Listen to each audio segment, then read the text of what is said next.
where tensions between genders are on the rise and more men are expressing frustration with modern feminism, it's time to dive deep into the conversation. Together, let's explore the complexities, challenges, and untapped potential for understanding in this dynamic landscape. Strap in, because we're about to uncover the truths, bridge the divides, and ignite the flames of change. Feminism has deep roots in history, dating back centuries as women have fought for equality, rights, and recognition. The historical context of feminism is a complex tapestry woven with the struggles, triumphs, and ongoing efforts of women across different cultures and time periods. First wave feminism, late 19th to early 20th century. The first wave of feminism emerged in the late 19th and early 20th centuries, primarily in Western countries like the United States and the United Kingdom. Key goals included securing legal rights, particularly suffrage, the right to vote, property rights, and access to education. Achievements of first-wave feminism include the suffragette movement, which culminated in women gaining the right to vote in several countries, such as the United States in 1920 and the United Kingdom in 1918, partial suffrage, and 1928 full suffrage. Second-wave feminism, 1960s to 1980s. The second wave of feminism emerged in the 1960s and continued into the 1980s, focusing on a broader range of issues beyond legal rights. Key goals included addressing gender discrimination in the workplace, reproductive rights, sexual liberation, and challenging traditional gender roles and stereotypes. Achievements of second-wave feminism include the passage of laws such as the Equal Pay Act in the United States in 1963 and the legalization of abortion in various countries. Third-wave feminism, 1990s to present. The third wave of feminism emerged in the 1990s and continues to the present day, characterized by a more intersectional approach that acknowledges the overlapping systems of oppression based on race, class, sexuality, and other factors. Key goals include combating violence against women, promoting LGBTQ+ rights, advocating for reproductive justice, and challenging cultural attitudes and media representations that perpetuate sexism and misogyny. Achievements of third-wave feminism include the hashtag #MeToo movement, which has brought widespread attention to issues of sexual harassment and assault, as well as increased representation of women and marginalized genders in politics, media, and other sectors.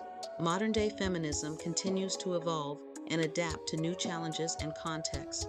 While progress has been made in many areas, gender inequality persists in various forms, highlighting the ongoing importance of feminist activism and advocacy. Additionally, contemporary feminism is increasingly global in scope, recognizing the interconnectedness of struggles for gender justice around the world. Some men feel marginalized or attacked by certain aspects of modern feminism due to several reasons, which contribute to a perceived backlash against the movement. Here are some key factors. 1. Perception of blame.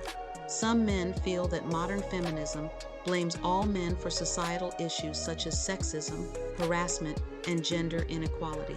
While feminism aims to address systemic issues, some men may perceive generalized statements about male privilege or toxic masculinity as accusatory, leading to feelings of defensiveness or resentment. 2. Loss of status. Traditional gender roles have long dictated societal expectations for men, including being providers, leaders, and protectors. As feminism challenges these roles and promotes gender equality, some men may feel a loss of status or identity, particularly if they have benefited from male privilege in the past. This can lead to fear or resistance towards feminist ideals. 3. Emasculation. Certain aspects of modern feminism, such as promoting vulnerability, emotional expression, and sensitivity, may be perceived by some men as undermining traditional notions of masculinity. Men who adhere to rigid gender norms may feel threatened by messages that challenge their sense of masculinity, leading to feelings of emasculation or insecurity. 4. Lack of inclusivity. While feminism advocates for gender equality, some men feel excluded from feminist spaces or conversations. This exclusion may stem from the perception that feminism primarily focuses on women's issues or that men are not welcome in feminist spaces. Feeling sidelined or ignored can breed resentment and contribute to a backlash against the movement. 5. Fear of false accusations. Discussions around consent, sexual harassment, and #MeToo may trigger fears among some men about being falsely accused of misconduct. While these conversations are crucial for addressing systemic issues of gender-based violence, the fear of being unjustly targeted can fuel backlash and skepticism towards feminist narratives. 6. Lack of understanding. Misconceptions about feminism, fueled by misinformation or stereotypes, can also contribute to feelings of hostility towards the movement. Some men may perceive feminism as seeking to elevate women above men, or view feminists as militant or radical, leading to resistance or opposition to feminist ideals. Overall, it's essential to recognize that the backlash against modern feminism is multifaceted and rooted in complex socio-cultural dynamics. Addressing these concerns requires open dialogue, empathy, and a commitment to promoting gender equality for all individuals, regardless of gender.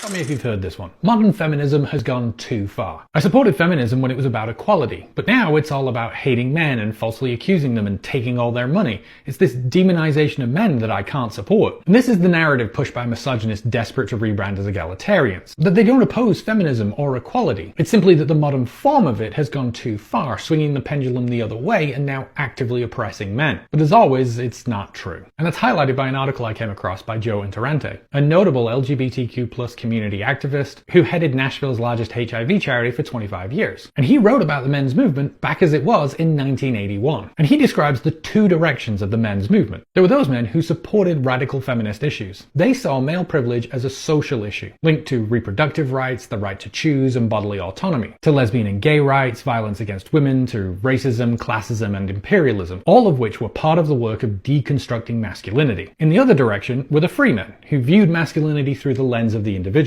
And they responded to feminism's critique of male dominance by ignoring it completely to point out all the ways in which sometimes individual men were disadvantaged. And Interrante points to Robert Sides, the director of Free Men Boston's open letter, to illustrate the point. It is oppressive to hear of universal female powerlessness while seeing the ubiquity of women's studies, bookstore sections, theatre art shows, health centres. It is not a little ironic too to hear of women's second-class status when they have such privilege in divorce settlements, custody hearings, the draft, statutory grape laws, sexual harassment, and lifeboat seat allocations. This is straight out of any red pill comment section. And this was 1981. Keep in mind that marital grape was still legal. Women's right to open a bank account and wife beating as a serious topic were less than a decade old, as was no-fault divorce in most states. The reason for women's advantage in divorce settlements was down to a husband's adultery or abuse, and men's rights campaigners were still complaining that this was unfair. And all this cements the distinction between feminism, which sought to free women from the oppression of patriarchy,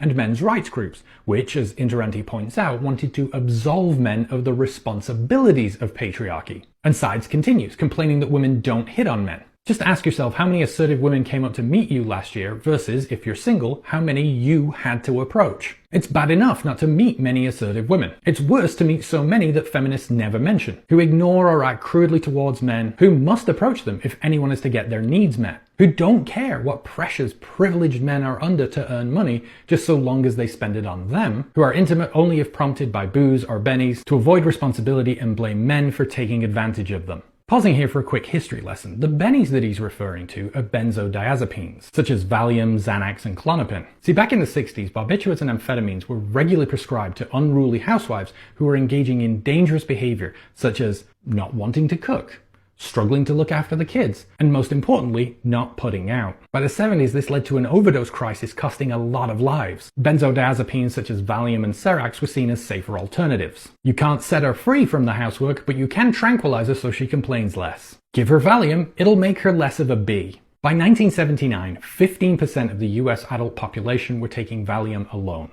Barbiturates, methamphetamines, and benzodiazepines are now considered highly addictive, controlled substances. And yet here were men's rights advocates like Robert Sides complaining that after decades of doping wives in order to sleep with them, being told not to do that was an outrageous and egregious example of female privilege. Which is wild. Another article from 1979 by Richard Haddad, one of the founders of the men's movement, has all the greatest hits. He argues that he was a feminist, but saw one example of a man being discriminated against and was done, concluding that men as a class do not oppress women as a class. Instead, that men and women have cooperated in the development of social roles that are psychologically lethal to men. Men do not dominate society and do not enjoy a life of privilege, since men are more prone to antisocial behaviors like crime and substance abuse. And in fact, if you go to a bookstore, you won't find any feminist books that acknowledge men's issues, so checkmate feminists. But at the same time, since the subject of the men's movement is men, we don't acknowledge any women's issues. It's depressing that in some 40 plus years the men's movement hasn't moved at all. But it's also not surprising. The original free men groups became the National Congress for Men. It's the same old groups repeating the same old arguments, but rewriting history and trying to claim they only oppose modern feminism. So no, they would have never supported feminism or equality because they never did. They simply missed the days when women were tranquilized into oblivion.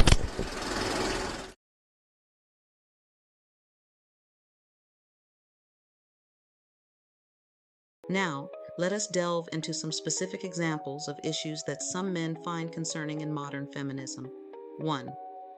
Toxic masculinity. Some men feel that modern feminism's critique of toxic masculinity unfairly demonizes all masculine traits as negative or harmful.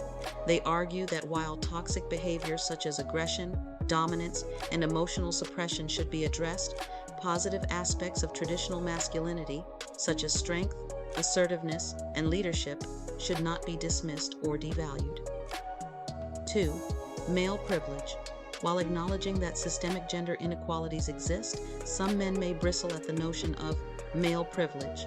They argue that men also face unique challenges and disadvantages, such as higher rates of workplace injury and suicide, and may feel that their struggles are overlooked or invalidated by feminist discourse that focuses primarily on women's oppression. 3. Gender pay gap. While feminists often highlight the gender pay gap as evidence of systemic discrimination against women in the workforce, some men may question the narrative surrounding this issue. They may argue that the gender pay gap is not solely attributable to sexism, but also to factors such as occupational segregation, differences in education and experience, and personal choices regarding work-life balance. 4. Custody and family court bias. Men's rights activists often point to perceived biases in family court decisions as evidence of systemic discrimination against men. They argue that family courts disproportionately favor mothers in custody disputes and child support cases, leading to unequal treatment and denying fathers their parental rights. 5. False accusations and due process. Concerns about false accusations of sexual misconduct or domestic violence can fuel skepticism towards feminist efforts to combat gender-based violence. Some men worry that initiatives like the #MeToo movement may undermine due process rights and lead to a climate of fear and mistrust between the genders. 6. Lack of male inclusivity in feminist spaces. Men who are supportive of gender equality may feel excluded from feminist spaces or conversations, leading to feelings of alienation or resentment. They may perceive feminist activism as primarily focused on women's issues and struggle to find avenues for meaningful participation or allyship within the movement. It's important to note that while these concerns are valid for some men, they do not negate the need for feminist advocacy or invalidate the experiences of women and marginalized genders. Addressing these issues requires nuanced dialogue, empathy, and a commitment to promoting gender equality for all individuals. In summary, the discussion surrounding men's concerns with modern feminism revolves around several key points, acknowledging the validity of concerns from both sides while emphasizing the need for constructive dialogue and mutual understanding. On one hand, some men feel marginalized or attacked by certain aspects of modern feminism. They perceive issues such as toxic masculinity, male privilege, and the gender pay gap as being misrepresented or oversimplified, leading to feelings of defensiveness or resentment.